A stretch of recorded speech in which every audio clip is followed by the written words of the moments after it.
Dirige gran cantidad de dispensarios y hospitales, pero no es la Cruz Roja.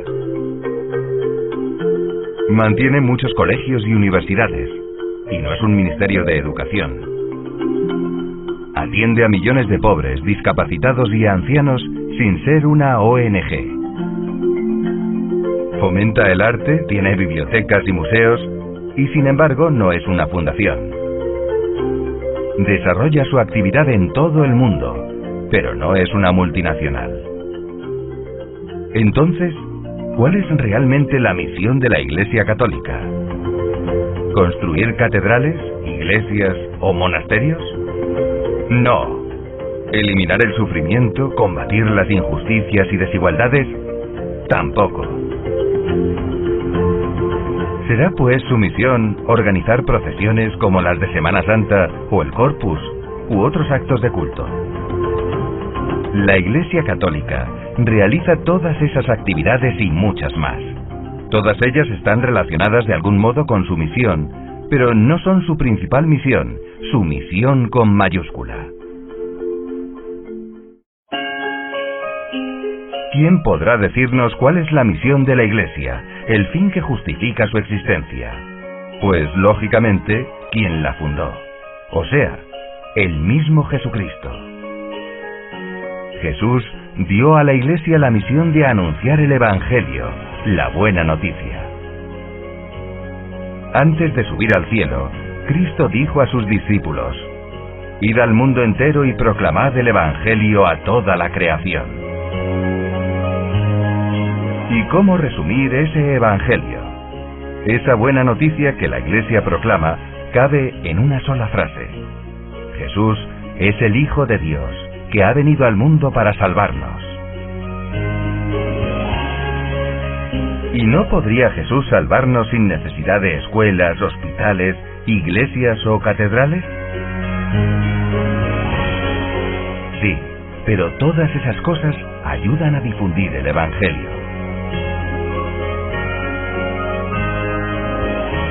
Los colegios, los templos, los libros y los medios de comunicación ayudan a predicar la verdad sobre Cristo. Hablar de su vida y su mensaje es también responsabilidad de los laicos a través de su testimonio personal y de su apostolado. Si no se predica a Jesús a la gente, ¿cómo le van a conocer? ¿Y cómo podrán amarle si no le conocen?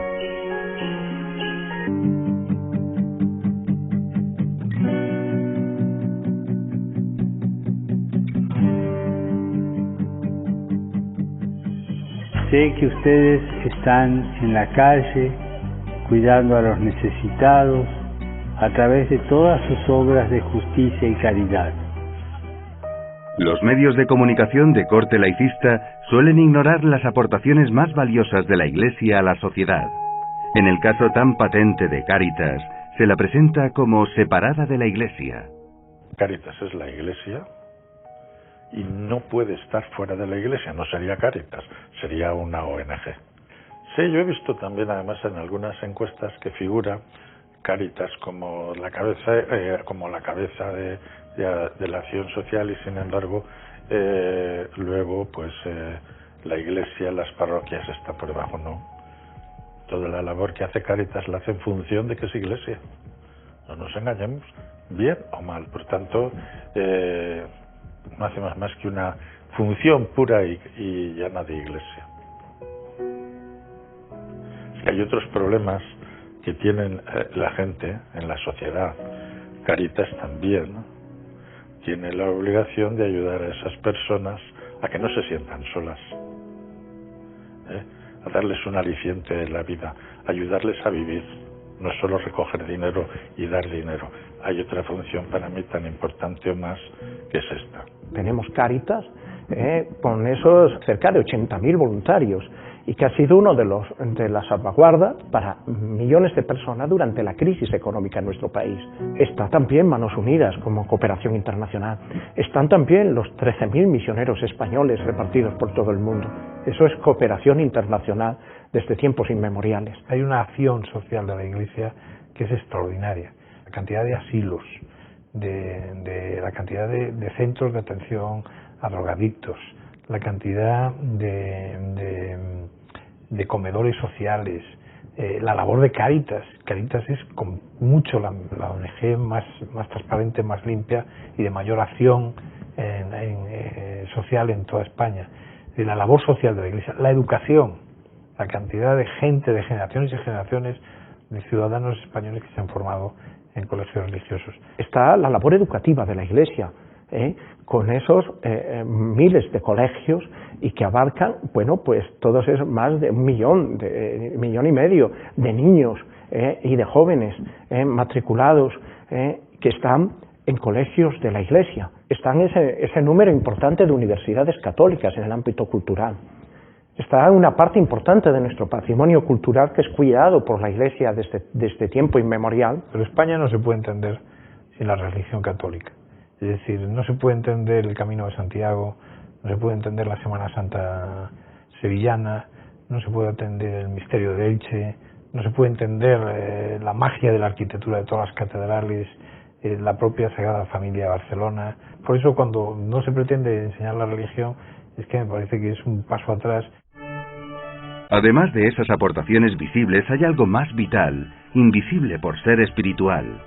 Es la fe en Dios, que hace a las personas mejores y a las sociedades más humanas. Si alguien cree que la religión es mala, intente defender con argumentos racionales y sabe que perdería.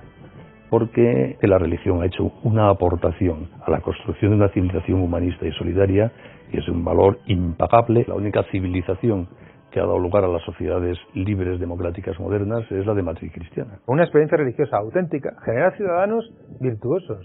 Esto no significa que el Estado tenga que asumir o que los partidos políticos tengan que asumir ningún credo religioso.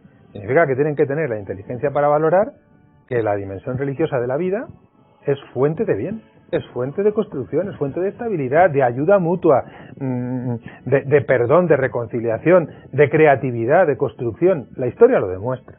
No sé si mi fe me ha hecho bueno, pero lo que tengo claro es que me ha hecho menos malo que si no la tuviera. Y tengo muy claro que el que defrauda Hacienda o el que se corrompe la vida pública, pues falta al mandamiento de no robarás, el que, bueno, de la misma manera que creo que el que aborta, pues falta al mandamiento de no matarás, por descontado que sí, y el que es infiel a su señora o a su señor también tiene otros mandamientos aplicables.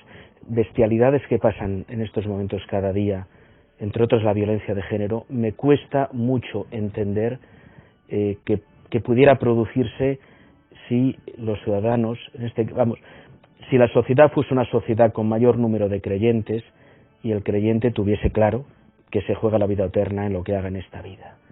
La influencia del cristianismo no se reduce a unos principios religiosos para ejercitarlo solo en el ámbito de una iglesia o de un templo, sino un estilo de vida, una manera de entender y amar a los demás y reconocerlos como personas en su dignidad, una manera de entender la economía con la doctrina social de la Iglesia, con la primacía de la persona por encima del capital, una manera, en definitiva, da valores. Con esos valores, la Iglesia forma también ciudadanos.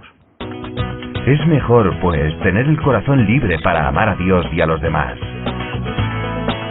Esa es la clave para ser felices. El apego a los bienes materiales dificulta el acercamiento a Dios.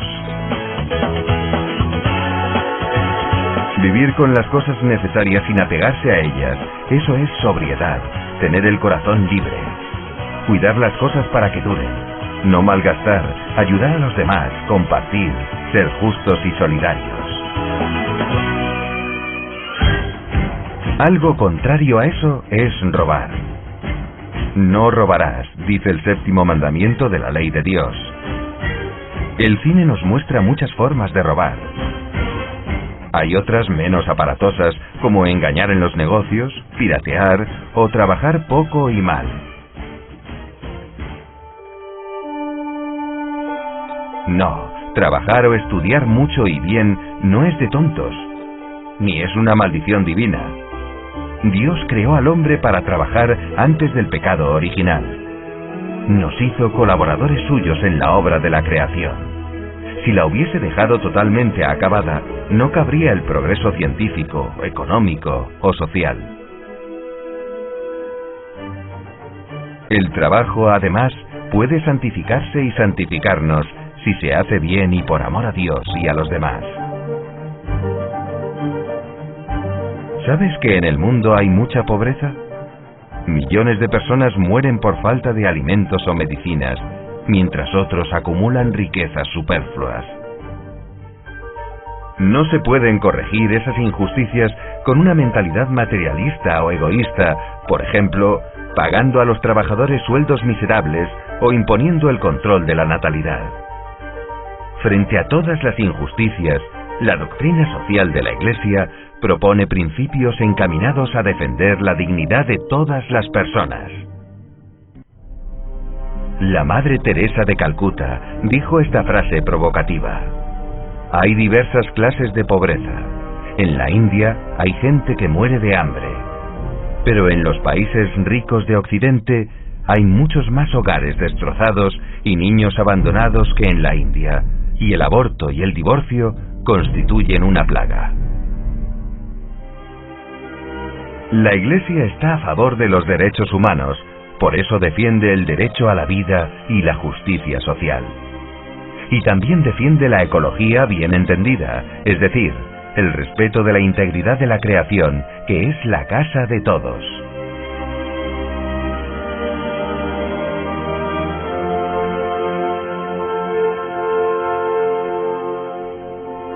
La naturaleza la ha puesto Dios para que la utilicemos en provecho de la humanidad y para que le alabemos. Se trata, en definitiva, de ser señores de nosotros mismos, usar con sobriedad los bienes de la tierra, dar gracias a Dios por ellos y compartirlos con los demás.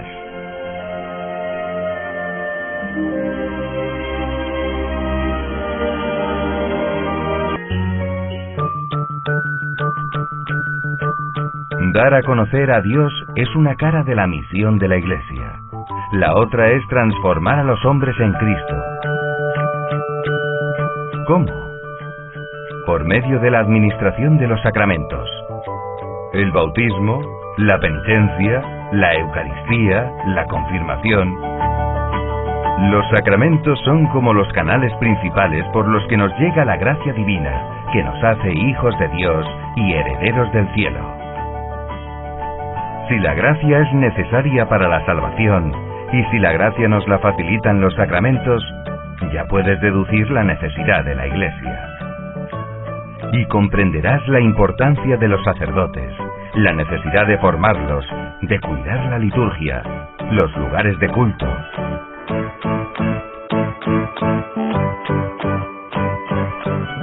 Y si el mensaje de Cristo es de amor, de caridad y misericordia, entenderás también por qué se crearon los hospitales, los centros de Cáritas y tantas otras instituciones benéficas nacidas a lo largo de la historia cristiana. Todo se explica mejor si vemos que la misión de la Iglesia, su acción, visible e invisible, es parte esencial del plan de Dios para la salvación de los hombres. Dentro de ese plan misterioso, la Iglesia inicia sobre la tierra el reino de Dios inaugurado por Jesucristo. Y cada uno de nosotros somos parte de ese reino.